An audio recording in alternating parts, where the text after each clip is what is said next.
But Senator, and because people hate Trump so much, all of that's being lost.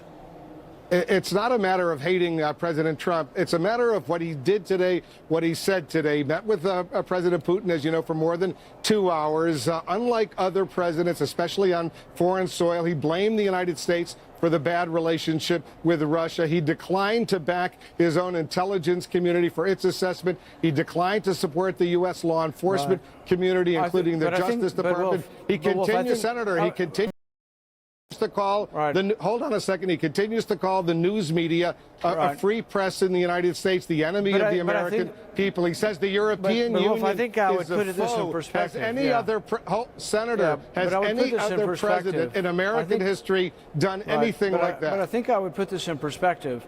So, for example, when you look at the intelligence community, the most recent leaders of the intelligence community, James Clapper and John Brennan. James Clapper perjured himself before the Senate about Dan and Coates. lied. I'm talking about Dan Coates, the current director of national intelligence, who had to issue a state. Senator, I'm not talking about much of an interview, earlier. Wolf. If you're going to interrupt me on every question, Wolf, we can't really have an interview. No, I just want to be precise. If you want to have an it's interview, not Clapper, it's not Brennan, it's Dan Coates and Mike Pompeo. You're usually better than this, Wolf, at doing an interview. You need to allow the respondent to respond. It does matter who was in charge of the intelligence. It does matter because they started up some of this and ginned up this whole thing that have gone after the president saying he's committed collusion with Russia. No evidence of that, and it continues to go on. Who are the people that started this? James Clapper, who lied to the Senate, said they weren't collecting our information, and yet they were collecting all of our information and housing it in Utah. John Brennan has now accused, let me finish. John Brennan has now accused the president of treason. This is John Brennan who voted for the Communist Party when he was a young man. John Brennan now thinks he's holier than everybody else, but these people had the power to collect every American's information. And these are the people that I am concerned use their bias against President Trump, and absolutely I'm with the president on this.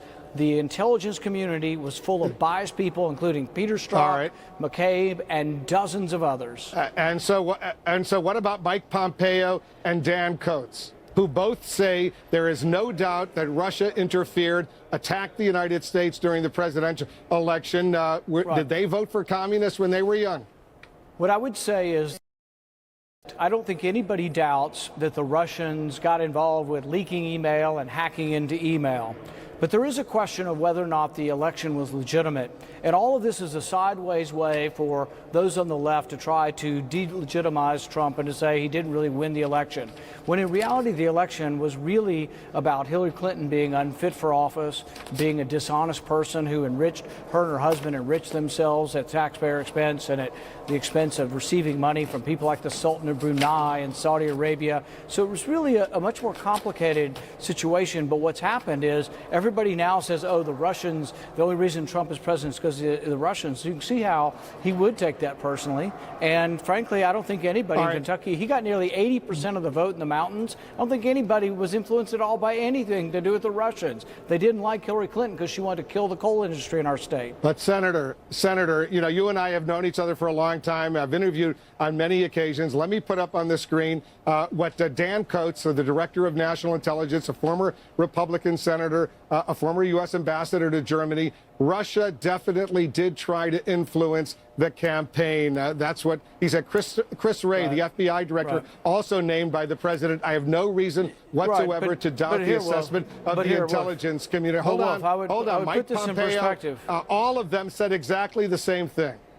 But I would put this in perspective, Wolf.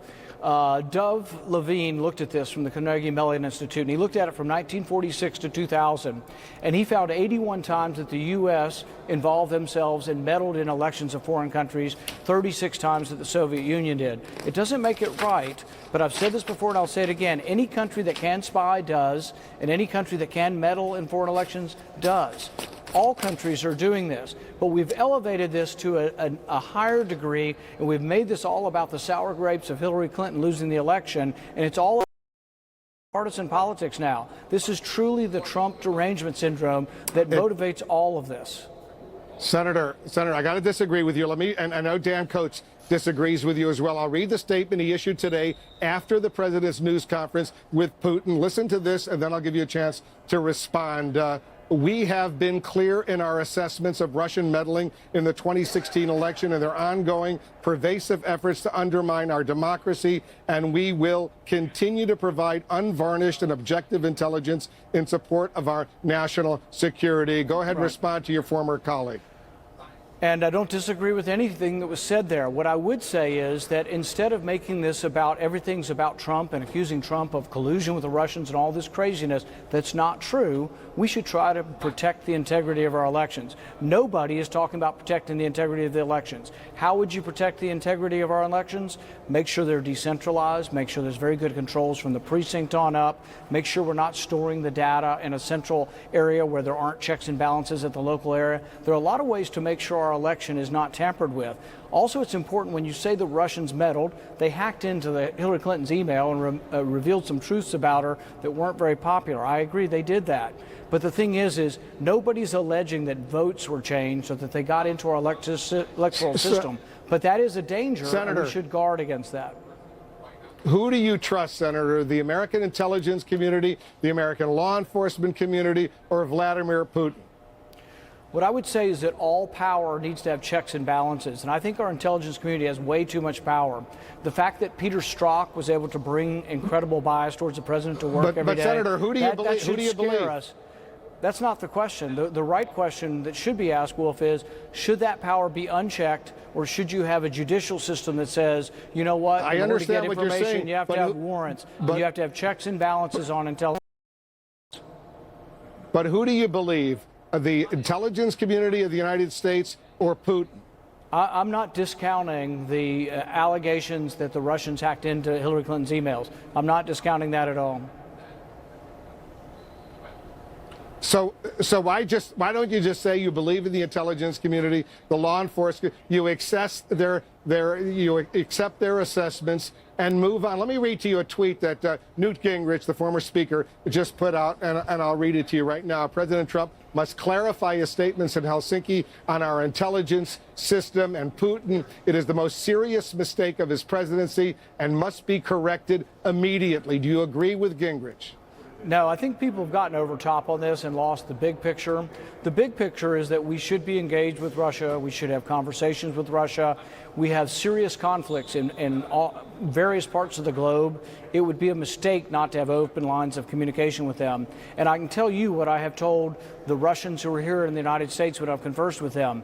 Hacking into the election, if they did it, and in all likelihood the evidence looks like they did, it has backfired because it's made relations worse. And so they want to have better relations. There should be a great deal of incentive as time goes on for them not to do it again because it's made relations so much worse. And so my hope is that we will push the issue and that over time those incentives will be apparent.